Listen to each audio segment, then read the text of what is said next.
Hallelujah. Adofono, ma de nyina Angelina Boa ministry. Metaye program ba YouTube. Ama ye tie de edwendwene ye ho. Ede boye bra se be ya Kristo ba yenifo. Ene dey enso so rade wo de maye. Na ye dwuma de ni tira de pa ne se knowing Jesus as your personal savior. Knowing Jesus as your personal savior. Adofono, ene so rade wo de maye. Nti be si etira se de ho ahye de ukwati na ontimi nya hwe no ensa ye bompaye yedi mafo ne Awurade ene de nsusu ye da wase Awurade se nkwa we mu na moje di emu afurusane ye tiasesate asefo a na ye Awurade a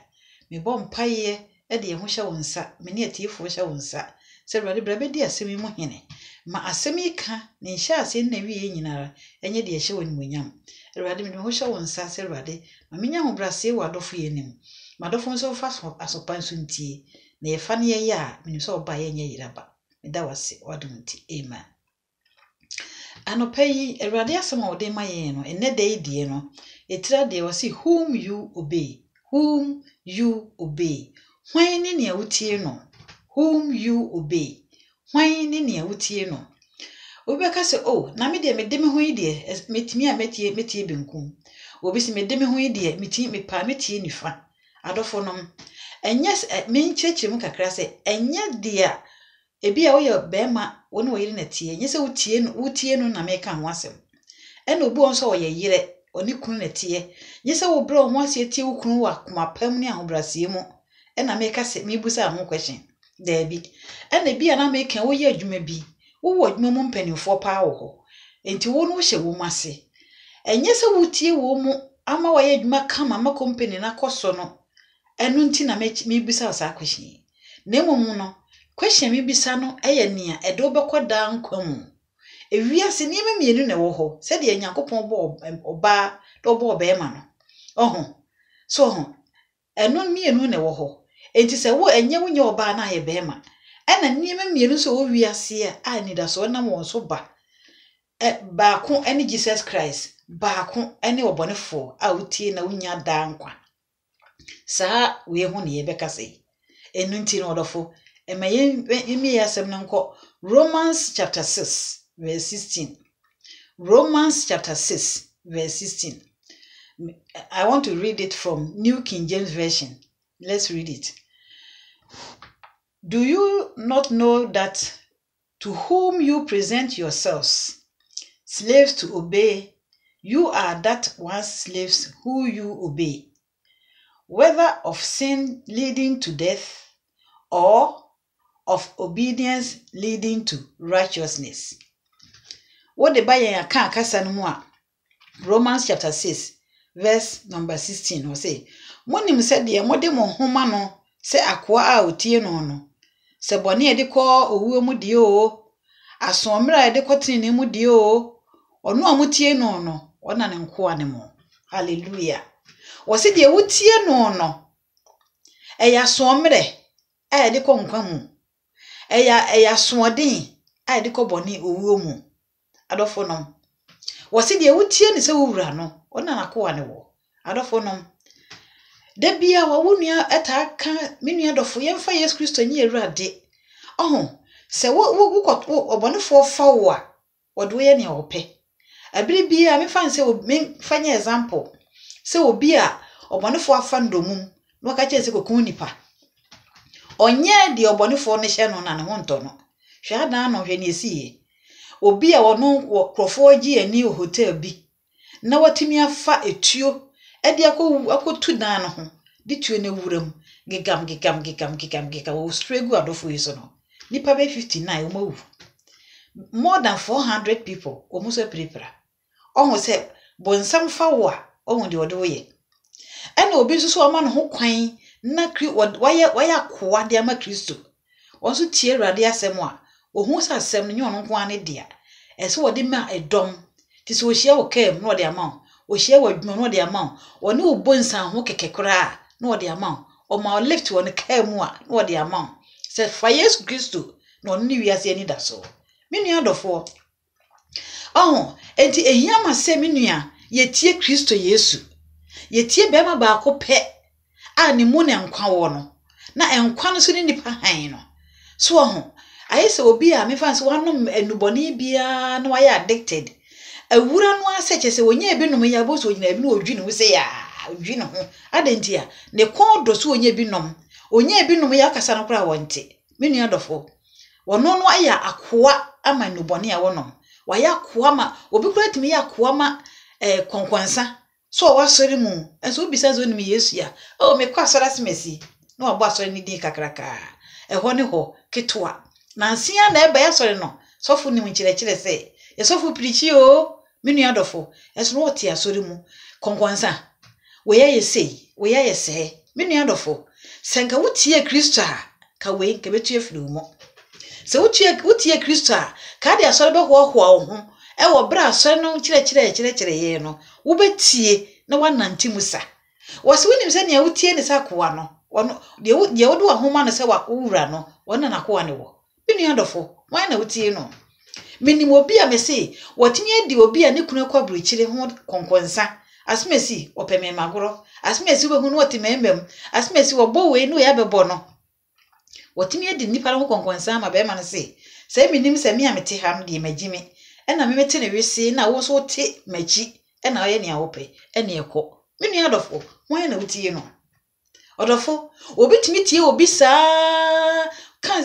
etimi tie obi ensem ne nye so na so ama no esan se nyankopon oboye de aso ama yesi eventi asementi watie no ama bone na afandomu minu adofo enche o na de weba na eba enche o na wiase wura na ye de na wo ba na ne wo ye ne ne ameye obebu ho atenti ena ma asemi ba se be ye be hunu ne ye ni bebe ye ho so be ye beti na yetimi dia cheki ye ho se na me kura me kwa asori ache me de ho ho mo se ma ye Kristo ni efie bebre ma brabo a me boni nsuma ye mu no ete sei me kasa Bible sie me kasa homre nyam da nchiri wo mu me kasa ate sei me kura no me yesinti dia to me binom me kura me ye obi a obi hwe me ya ne kondo Kristo son me nua dofo enchere de oba na ibo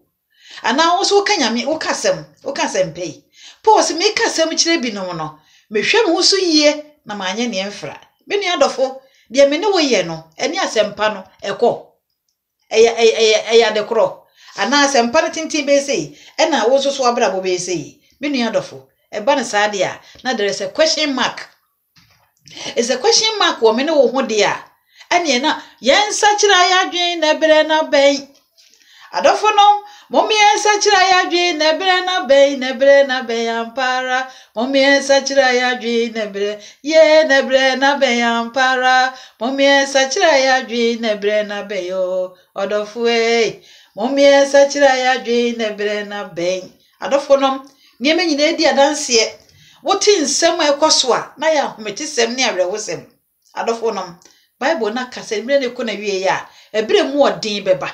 odofo no wo hwe wona wo ha wosu ahafo ohuna mane ahafo obere ahafo tempenten kwa nieme nyina edi adanse se enche na ne wo bo wiase no wo ba na ne nyina ne se mayankenka asem bi ewo John chapter 8 Yohane sempa John chapter 8 verse 34 to 36 they can waka akasem ba choti nti wose nokre mese mo se obiara a wo ye bone no ye bone akoa na akoa nka fie da na oba de otena ho da verse 36 ne se enti se oba no ye mo odehye a wo be ye dehye ampa se oba no ye mo dehye a wo be ye dehye ampa oba ben na Jesus Christ adehye ben wo ye yen adehye wo ye yen ne se enye se ye firi nkonwa fie yesi adidi ato asemesi yedi godi ade enu mpo wo ma di wusi so no ebre bedum yetimi sa ye wodom adenti a bia me ken ba ku fra brochira ba o the dollars pound euro yen aba enu ti yetimi ye wodom etu firi so ne ye de mani pa foforo no efe ne e bo charge omu ade ye ni di ade wontie mpanimfo na nim se ye pe watu nanso Kristo Yesu adehidie ne de wo se adehidie mu na Kristo ama ye de ye ho enu nti umi anyina pinti na wanfa kwa ye konua ntoatoa ye biem wanfa kwa ye konua ye den ansa ntoatoa ye biem menu adofo eye Jesus Christ Se Yesu Kristo ma wo de wo ho a wo se ne obetena wo daa sa wo se na oba no ma wo ye ode hia wo be ye ode hia mpa me nua dofo de me wu nua ene wo ka nyina ne se Kristo Yesu gye wo ye oba odofo dachi na edi akire no eno ne asem no abrabo aye boye mpanifo se awie ne asem obetimi kukuru kakraka awie no obafom obetimi kukuru boko awie no aye kakraka adanam de we example me nua dofo obu onum a asase so no edepa de wonni bi na emo wo hie bebire obe adwa no kura mu nti ni pe kakra bi no kura mu nti obewa ne kuru ba akopɛ no kura mu nti wo mpia ne mama ankoje ahurufem sika emre ni to mbetena se wo hiehiam kakra na so ne edi akire no so mo sa afa Yesu Kristo di a ene edi akire no wo benya da nkwane atenaye amonkra enu tina da sem yi ba se mienhwe Yesu akire kwan sa se asma kinkan se sia ne se de o se no kura mesimo se obiara wo ye bone no eye bone akoa so obi oye bone na Yesu na yekase o wo se obi oye bone na ye bone akoa me nua dofo ene hwan na wutie no asma eba nne no wo se whom you obey is it Jesus or Satan? If not Jesus, dear brethren, it's now you have to obey Jesus because he is the savior. Jesus is the savior. Adofonom Yesu ngutoni ani daso ero mini adofo Yesu ngutoni ani daso owura ono na ukwati no a woni ani daso se yekase bi betena ho daa na owoda nkwa sanse nipadua ide obi abewu menka se nipadua na woda benya betena se daa o nipadua ne de odofo se ne wotie bia da na meka se Yesu nkuan ne wonwo adentia sanse ono de ono ne onoa ne wonoara woni de wadi owuo ni asama ado so na ye nipadua ide wonyina obakọ asase ase so se de David kan ye no okọwiase nyina akwan ne bi ti wohene wu president wu senator wu assemblyman wu obia oyi obi obewu na so Yesu Kristo se Yesu Kristo ye ode hia obeye ode hia ampa wosinti so wosina oba no de wosina akwa ntena fie da so ho akwa waye tumi bi akwa eho anu ayiu no de waye ne ope eho anu ayiu no de wa magine gine no de ama mfumuwuo ene wo seye ubewu before your time me nua dofo na so Yesu Kristo de ogini dia wosina se wo fam me hui wosina se wo fam me hui mejew efise woni medin wosime no betena ho hia mu na wosina mejew esanse wo fam me ho me nua dofo woni mu Jesus Christ wosina memo odi nkwatenten amen memo wadi nkwatenten eden amen Erade asem no sanse de Erade sew na bribia wo ye de Erade ka se kro na wo kro de Erade ka se da no wada Erade ka se bompaye na wo bo Erade se ne de fa ye froto ho wo betie no me nua dofo kwan na wotie no senye Yesu na wotie no dia na so ye boni bi akoa ebredu ne efa Jesus ya bi wakomam ema Jesus na fa no wodo obeye ode hie na obeye ode hie ampa wasi akwa ntena ho da adofonom obone fotiri mu oden ope onipa ye sacrifice ya enam se nkwa wo moja mu nti ohwe wo moja na ode aye na ade na so Yesu Kristo wodo ye nti no ono na boy ye nti no ofa nipa ho ti da bi o mana dwen sa kira asema ba nipa nchen se be ye nipa be fa so na ya ba Kristo Yesu nchen wonye Yesu ni ye nti enkunu da woni Yesu ntem na so ene se otie asemi wo be ya so agi Yesu edi ne dei na wo be ya so agi Yesu edi dia enkunu no etwene ba beda so ye Jesus Christ na be fa no so akọ Onyankopon nche me nua dofo wan na wo gini die senye Yesu dia odofo ma onimra wo so ana obi si omire na menim Yesu pa sister na mabrabo na me ne ye na me kura no sister na metimi kura preach eso ne me nua dofo ade kodi agigi o ma ofri Kristo mbia no Yesu da ho do de Yesu ka che ne de se no kura mesimu se do ye bone ne ye bone akoa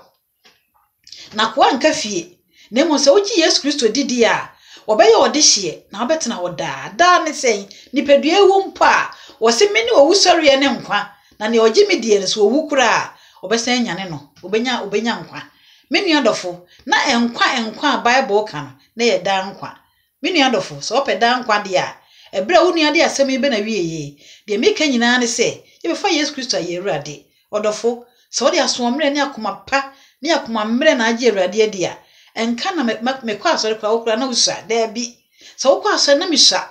anana me Kristo mu na wonim Jesus ya hallelujah se wo kwa asore che wo ya asore modin mo nyina bi wo to correction wo bofode obi kura timi si asore da ma ema asafo bi na wonim Yesu ya wo bragu wo yogu wo ye agu kwa na mu se wo nipa ho so ne dai ne ye fa Yesu wo fa ne bi dia me nua dofo onyuma pa bedi wanim akọ Yesu nche na nkwa na ye ka ho asem no eye da nkwa obenya bia ma akra na edi akire ye fa Yesu pagya wonsai ahobrasie mu a menye enye wo hye so kanyem ne mehye wo misrewa ye fa Yesu Kristo ne de ye fa ayi ewura me nua dofo ma pagya mensa nti so pagya wonsa de meka ye medin na odin ahye wo kase ene de me Angelina me gitum se me yedibon ye ni na mentumi nyime ho ti Awurade misrewa se gime fa me boni nyina ache me na ti wo fi ne ntini nyina ho se be ya wo Kristo Yesu wo ba menye wo ho me ama me kra ti misrewa mo atwe me di won kwamam na de maka wo tiefo ho na se wo fu na wo ba ma anya yiraba me da wase waje me wadom nti amen odofo waje Yesu edi obai na tena wo mu hwehwa asore ko so nkwa asore a so okwa asore nso de a misrew tena ho na ko na manyame asem entena wo mu tie nyame asem nko a enye wasom ma obi e na de wei na de ese afo bedi na chi no na fidie bia wakoyiwo so wo ya so mre ma Yesu di a Awurade begina mpa ya mbebo ma we so aye oyiye ye bo mpa ye osoro hene defo me da wase se ne de odi ache ye na wo mo asem ba ye nchen me da wase se wo na masemi so ma empempem mu mpem enipa dodo ebeti asemi dodo na agya wo mpem ma Kristo me da wase sa na fe me bo mpa ye se obi eti asemi na bibi wo ho no mo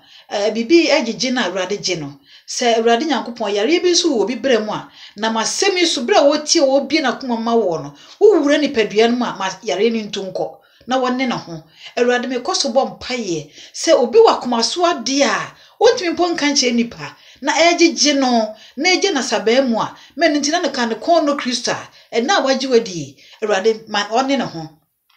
sanse Bible se so ba ma ade wo ho a wo bede wo ho kura Awurade me da wase se ne de opa honfadi ama wo ma ewo nyame agya oba ne onkronkron di mu na wo de ewura mogya no mu ma ye de yankwan fie so amen se de wasem hye me da wase se obehu ye mobo wo nyame agya oba ne onkronkron di mu amen adofo tiefo nyame nhyira mo nyame ya adoma da foforo behia me da wase bye bye.